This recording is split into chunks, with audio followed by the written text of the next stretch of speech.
Hello दोस्तों, आप सभी को जय श्री राम। आज हम बात करेंगे निफ्टी की। निफ्टी ने आज के दिन कैसे काम किया है और निफ्टी मंडे के दिन कैसे काम कर सकता है। देखो, आज की निफ्टी की जो ओपनिंग हुई वो मार्केट में गैप डाउन ओपनिंग हुई। निफ्टी क्या हुआ, गैप डाउन ओपन हुआ, ठीक है। उसके बाद में क्या हुआ, एक पिन बार बना दिया निफ्टी ने, और जो हमारा ये सपोर्ट लेवल था 3 टाइम्स ये मार्केट ने टच कर रखा था। ये सपोर्ट लेवल कल ही क्रिएट करके मैंने आप सभी को बता दिया था। ठीक है, उसके बाद में मार्केट ने रिटेस्टमेंट किया, अपसाइड का मूव दिया, फिर रिटेस्टमेंट किया, फिर अपसाइड का मूव दिया, फिर रिटेस्टमेंट किया और फिर अपसाइड का मूव दिया और मार्केट सीई साइड गया। और फ्राइडे के दिन मैंने आप सभी को बता रखा है कि मार्केट ना सीई साइड जाने की पॉसिबिलिटी 99% होती है। 1% चांस होता है कि मार्केट साइडवेज हो जाए या फिर डाउन साइड का आ जाती है, ठीक है। पर लेकिन डाउन साइड आने का चांसेस कम से कम होता है, पर लेकिन साइडवेज हो सकता है। वो 99% चांस होते हैं अपसाइड का, क्योंकि फ्राइडे के दिन मार्केट के अंदर यही होता है, ठीक है। अब देखो, मार्केट के अंदर जैसे ही गैप डाउन ओपन हुआ मार्केट और यहाँ मार्केट जो सस्टेन करने लगा, तब मैंने आप सभी को ये लेवल दे दिया था कि 19,300 मार्केट के लिए एक सपोर्ट लेवल है। मैंने टेलीग्राम ग्रुप पे मैंने ये चीज डाल दिया था कि टेलीग्राम पे कि भाई 19,000 हमारे लिए निफ्टी एक सपोर्ट लेवल है। यहाँ सपोर्ट लेवल क्रिएट करके मार्केट अपसाइड का मूव दे सकता है। देखो, मैं आप सभी को दिखाती हूँ निफ्टी में जो मैंने लेवल दिया था, मैंने बता दिया था आप सभी को।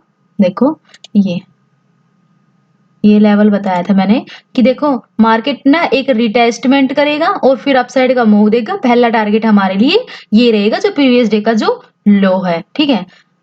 देखो, जैसे कि मार्केट, और मैंने देखो इसके अंदर ये भी लिख के दे दिया था, ये देखो नीचे लिख रखा है मैंने, निफ्टी 19,300 सपोर्ट है, मतलब कि 19,300 निफ्टी के लिए एक सपोर्ट रेंज है, ठीक है। अब मार्केट आया, देखो मार्केट गैप डाउन ओपन हुआ, मार्केट आया 19,300 से सपोर्ट लिया। पहला टारगेट मैंने बता दिया था कि ये रहेगा हमारा पहला टारगेट, ठीक है। तो मार्केट देखो यहीं तक ये कैंडल मार्केट की गई है। पहला टारगेट अपना हिट हो गया, उसके बाद में मार्केट ने रिटेस्टमेंट किया, जो ये हमारे लिए एक सपोर्ट जोन क्रिएट हो गया। मार्केट ने यहाँ से रिटेस्टमेंट करने के बाद में मार्केट ने अपसाइड का मूव दिया, फिर रिटेस्टमेंट करने के बाद में अपसाइड का मूव दिया, ठीक है। अच्छा खासा मूव मार्केट के अंदर आज के दिन देखने को मिला है। और देखो टेलीग्राम ग्रुप पे और मैंने क्या डाला था आप सभी के लिए, और जिसने मेरा टेलीग्राम ग्रुप ज्वाइन नहीं किया है, आप सभी कर सकते हो। और देखो, उसके बाद मैंने बता दिया कि टारगेट हमारा हिट हो गया। और निफ्टी में दूसरी मैंने एंट्री दिया था। देखो, यहाँ मार्केट ने एक रिटेस्टमेंट करके अपसाइड का मूव दे सकता है, इस हाई को ब्रेक करेगा, ठीक है। उसी तरह से मार्केट ने बताया है कि मार्केट ने रिटेस्टमेंट किया, अपसाइड का मूव हमें दिया है, ठीक है। और देखो टेलीग्राम ग्रुप पे मैंने बैंक निफ्टी में भी ये दिया था। बैंक निफ्टी में मैंने देखो इस पे बताया था रिटेस्टमेंट करने के बाद में मार्केट अपसाइड का मूव दे सकता है, और मार्केट ने आज बहुत अच्छा खासा मूव दिया है। मैंने ये भी बताया था कि मार्केट के अंदर 99% एक्यूरेसी रहेगी कि मार्केट अपसाइड का साइड जा सकता है। फ्राइडे के दिन यही होता है, बट लेकिन आपने सेफ ट्रेड करना, और आप सभी अपने सेफ ट्रेड करना, ठीक है। फिर मैंने बता देता कि निफ्टी जो 19,400 पे एक रेजिस्टेंस के पास खड़ी हुई है, निफ्टी एक 19,400 के रेजिस्टेंस के पास थी, ठीक है। और मैंने बैंक निफ्टी का ये जोन क्रिएट करके दिया था कि इस जोन को ब्रेकआउट करने के बाद अपसाइड का मूव देगा, और उसी तरह बैंक निफ्टी निफ्टी ने भी उसी तरह काम किया है। फिर निफ्टी का मैंने बता दिया था कि जो 19,000 का 400 का जो ट्रेंड यो सॉरी जो रेजिस्टेंस है, इसका ब्रेकआउट करने के बाद रिटेस्टमेंट करने के बाद हमें अपसाइड का मूव मिल सकता है। पर लेकिन नहीं, इसमें क्या हुआ, मार्केट ना यहीं से रिटेस्टमेंट नहीं किया, मार्केट ने रिटेस्टमेंट तो किया पर डाउन साइड ही आ गया। उसके बाद में मार्केट 20 EMA से सपोर्ट लेके फिर अपसाइड का मूव दिया है हाफ डे के बाद में, ठीक है। मैं आप सभी को बताना चाहती हूँ, जो टेलीग्राम पे मैंने जो ये चीजें डाल के दी थी, वो आप बताना मेरे को, प्लीज कमेंट जरूर करना कि काम करता है या सपोर्ट लेवल रेजिस्टेंस लेवल जो लेवल्स मैं देती हूँ वो काम करते हैं या नहीं करते। आप ये चीज मेरे को प्लीज बताना, आप मेरे पास कमेंट जरूर करना, ठीक है। आज यूट्यूब चैनल पे मेरे पास एक कमेंट आया था कि मैम मॉर्निंग में कि मैम अब मार्केट का व्यू क्या हो सकता है, आप डालिए। उसके लिए मैं सॉरी मांगना चाहती हूँ, उसका मैसेज मैंने लेट देखा था, पर लेकिन मैंने उससे पहले टेलीग्राम ग्रुप में डाल चुकी थी वो चीज, आपने देखी होगी, ठीक है। देखो, आज का मार्केट का मूव कितना अच्छा खासा हमें देखने को मिला है। अब मंडे के दिन मार्केट के अंदर क्या हो सकता है उस पे बात करते हैं। मान लो मंडे के दिन मार्केट की गैप अप ओपनिंग हो जाएगी, गैप अप ओपन होने के बाद मार्केट के लिए एक रेजिस्टेंस रहेगा, इस रेजिस्टेंस से मार्केट डाउन साइड आने की चांसेस रहेंगे। अगर मान लो मार्केट इस लेवल पे आएगी तो मार्केट के लिए एक सपोर्ट लेवल रहेगा, जो कि हमारा जो सपोर्ट लेवल रहेगा 19,400 रहेगा। और 19 अगर मान लो मार्केट 19,400 के भी नीचे मार्केट ओपनिंग हो गया, तो 19,400 है ये हमारे लिए एक रेजिस्टेंस में कन्वर्ट हो जाएगा, ठीक है? तो मार्केट डाउन साइड आने के चांसेस रहेंगे। पहला टारगेट ये रहेगा, देन नेक्स्ट टारगेट हमारे लिए ये रहेगा और ये सपोर्ट लेवल हमारे लिए एक इम्पोर्टेंट सपोर्ट लेवल है। इसका ब्रेकडाउन होना जैसे इसका ब्रेकडाउन होगा तो हमें एक शार्प सेलिंग देखने को मिल सकती है। और मंडे के दिन मार्केट की ओपनिंग ज़्यादा इम्पोर्टेंट काम करेगी। अगर मान लो मार्केट के इस ज़ोन के अगर अपसाइड ओपन हुआ मार्केट, तो मार्केट यहाँ से ले सकता है सपोर्ट। अगर मान लो मार्केट इसके नीचे ज़्यादा गैप डाउन ओपन हो गया, तो 19,400 हमारे लिए क्या रहेगा, एक रेजिस्टेंस लेवल रहेगा, ठीक है? सिंपल सीधी-सी बात बता रही हूँ। अगर मान लो मार्केट की ओपनिंग बता रही हूँ, गैप अप ओपन हुआ तो ये 19,400 सपोर्ट हो जाएगा। गैप डाउन ज़्यादा ओपन हुआ तो 19,400 रेजिस्टेंस हो जाएगा। डाउन साइड के लिए पहला टारगेट हमारे लिए ये रहेगा, देन नेक्स्ट टारगेट ये रहेगा। यहाँ से मार्केट का बाउंस बैक हो सकता है। और अगर मान लो अपसाइड जाएगा तो पहला मार्केट का टारगेट ये रहेगा, देन नेक्स्ट टारगेट हमारे लिए निकल के आएगा 19,500। 19,500 एक रेजिस्टेंस रहेगा। इसका रेजिस्टेंस लेके मार्केट डाउन साइड आएगा।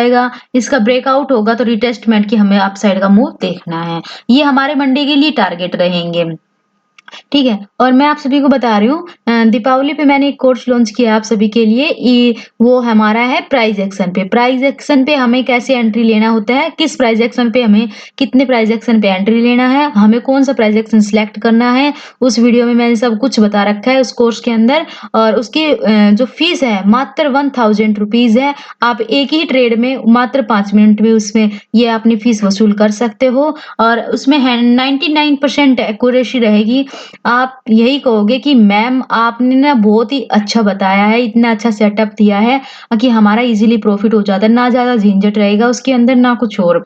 हाँ, आपको उसके अंदर ना 3 से 4 महीने की प्रैक्टिस लगेगी। अगर आज आपने मतलब कि उसके अंदर ट्रेड किया, तो आपको फर्स्ट दिन से ही उसके अंदर प्रॉफ़िट होने लग जाएगा, इस चीज़ का दावा है। अगर आप उसको जिस हिसाब से मैंने बताया, उसी हिसाब से सेटअप को फ़ॉलो करोगे तब, ठीक है? और 3 से 4 महीने अगर उस चीज़ पे आपने प्रैक्टिस कर ली, उसी पे एंट्री, एग्ज़िट कर लिया ना, तो आप मार्केट के अंदर बहुत ही अच्छे ट्रेडर बन जाओगे, इस चीज़ की मैं गारंटी करती हूँ, ठीक है?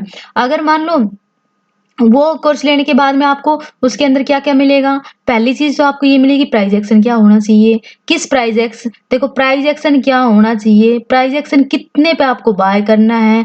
किस और कहाँ आपका टारगेट बताएगा, वो उसमें टारगेट भी बताएगा और कहाँ पे आपको बाय करना है, वो ये भी चीज़ बताएगा आपको, ठीक है? ऐसे ही अगर कॉल साइड के लिए मैंने अलग बताया है, पुट साइड के लिए जो सेलिंग होगा उसके लिए मैंने अलग बताया है। अगर आप सभी को पसंद आए तो वो कोर्स परचेज़ कर सकते हो। उसकी फीस मात्र 1000 रुपीज़ है, कोई ज़्यादा नहीं है। आप एक बार एंट्री लोगे ना तो 5 ही मिनट में अपना प्रॉफ़िट ये बुक कर सकते हो, ठीक है? पर ये चीज़ आपके ना लाइफ़ टाइम मार्केट के अंदर लाइफ़ टाइम ये चीज़ काम आएगी जो मैंने ये कोर्स लॉन्च किया है। मात्र फीस इसलिए कम मैंने रखी है क्यों जो मेरे पास कमेंट आए थे मैम कोर्स चाहिए, उन्होंने ये कहा था कि मैम मतलब बिगिनर है, उनके पास इतना फंड नहीं है कि वो ज़्यादा अमाउंट का कोर्स परचेज़ कर सकें। उनके लिए मैंने छोटा-सा वो किया है और इससे आप अच्छा खासा प्रॉफ़िट करने लग जाओगे, इस चीज़ की गारंटी है। ठीक है? निफ्टी का मैंने बता ही दिया है कि आप सभी के लिए क्या रहेगा, क्या नहीं। अब मैं बात करती हूँ कि आपको जो मैंने स्टॉक्स दिए थे, वो कैसे काम किए हैं। देखो, मैंने जो स्टॉक्स दिए थे, पहला स्टॉक्स ये दिया था मैंने, इसमें मैंने बता दिया था आप सभी को कि 1258 पे हमारी एंट्री होनी चाहिए, ठीक है? और इसके लिए मैंने रेजिस्टेंस दिया था, इस रेजिस्टेंस का ब्रेकआउट होने के बाद हमारी एंट्री होती। पर लेकिन इसमें entry market gap down open हुआ, गैप डाउन ओपन होने के बाद में मार्केट अपसाइड आया, अपसाइड आने के बाद में रिटेस्टमेंट करने के बाद में पहला टारगेट ये दिया, उसके बाद में फिर मार्केट डाउन साइड है। इसमें हमारी सुबह मॉर्निंग में इसके अंदर कोई एंट्री नहीं है। इस स्टॉक में आपने एंट्री शायद नहीं लिया होगा। क्यों? इसमें जो ओपनिंग हुआ है वो ज़्यादा गैप डाउन होने के बाद मार्केट डाउन साइड आया। 1258 पे मैंने एंट्री के लिए बोला था आप सभी को। पर 1258 तक मार्केट गया नहीं, बाद में हाफ डे के बाद में मार्केट ने गया है। उसके बाद में अगर आप सभी ने एंट्री ली होगी तो मार्केट के अंदर पहला टारगेट मैंने दिया था आप सभी को 1260 ठीक है। उसके बाद में दूसरा टारगेट दिया था 1261 का। ये 2 टारगेट मैंने दिए थे। टेलीग्राम ग्रुप में मैंने इनका चार्ट डाला था कि वीडियो ज़्यादा लंबे हो जाते तो मैं वीडियो के अंदर स्टॉक्स के बारे में नहीं बताती हूँ। मैं मॉर्निंग में ही डाल देती हूँ कि आज के लिए इंट्राडे स्टॉक्स क्या रहेंगे। ठीक है। उसके बाद में मैंने दूसरा दिया था, एक और दिया था मैंने, देखो एचडीएफसी लाइफ का जो मैंने दिया था, उसमें मैंने ये कहा था ये जो रेजिस्टेंस है इसका ब्रेकआउट होने के बाद में हमें एंट्री लेना है। ठीक है। इसका रेजिस्टेंस का ब्रेकआउट होने के बाद हमारी यहाँ एंट्री थी। पहला टारगेट मैंने इसका दिया था, मैंने 631 मार्केट के अंदर, सॉरी, मैंने पहला टारगेट दिया था 631 का। ठीक है। और मार्केट के अंदर 631 का ही पहला टारगेट मार्केट ने दिया था और आपको इजीली बहुत अच्छा खासा प्रॉफिट हुआ होगा। मार्केट के जो पहली जो कैंडल की थी क्लोजिंग, इस पे जो 15 मिनट के हिसाब से क्लोजिंग होने के बाद में आपने अगर यहाँ एंट्री ली होगी तो ठीक है, आपको 6 से 7 पॉइंट इजीली मिल गए होंगे एक ही कैंडल में, 15 मिनट के हिसाब से एक ही कैंडल में। ये स्टॉक्स है ना, ये है इंट्राडे ट्रेड के लिए। आप इंट्राडे ट्रेड करो, इसमें बहुत अच्छा खासा प्रॉफिट होता है। अगर आप सभी को पसंद आए स्टॉक्स, और देखो मैं आप कंटिन्यू 3 दिन से मैं आप सभी को स्टॉक्स प्रोवाइड कर रही हूँ इंट्राडे के लिए। अगर आप इसमें अगर एंट्री कर रहे हो या नहीं कर रहे हो, आप मेरे पास कमेंट कर सकते हो, बता सकते हो मैम स्टॉक्स आप दो, मैं आपको और भी स्टॉक्स इजीली दे दूंगी। उसमें आप इंट्राडे ट्रेड कर सकते हो। निफ्टी और बैंक निफ्टी में कम से कम ट्रेड किया करो, स्टॉक्स में आप ज्यादा से ज्यादा ट्रेड किया करो, उसमें हम आप सेफ रहोगे। ठीक है। निफ्टी में और बैंक निफ्टी में ना आप सभी को एक काम करना है कि भाई आपको ना दिन की 2 से 3 ही एंट्री लेना है, ज्यादा मत लिया करो। ज्यादा ट्रेड करोगे लॉस होता है। अगर सुबह के 2 प्रॉफिट में 2 ट्रेड में आपका प्रॉफिट हो जाएगा और बाद में अगर आप ट्रेड करोगे तो आपका तीसरा जो ट्रेड होगा उस पे आपका लॉस ही होगा। और मार्केट के अंदर आपको लास्ट टाइम क्या होगा, मात्र लॉस होगा। रैंडम ट्रेड करने से कुछ भी नहीं हासिल होगा आप सभी को। ठीक है। मैं आप सभी को बस यही बताना चाहती हूँ, आप मतलब कि अपने सेटअप पे ट्रेड करो। मात्र 2 से 3 ट्रेड दिन में मार्केट मूव देती है, वो आपके लिए इनफ रहेंगे। इंट्राडे ट्रेड में यही बेस्ट है। बाकी आप स्टॉक्स में ट्रेड करो, इक्विटी में पैसे लगाओ। ठीक है। थैंक यू दोस्तों। अगर आप सभी को वीडियो पसंद आई हो तो लाइक शेयर सब्सक्राइब जरूर करें। आप सभी का धन्यवाद।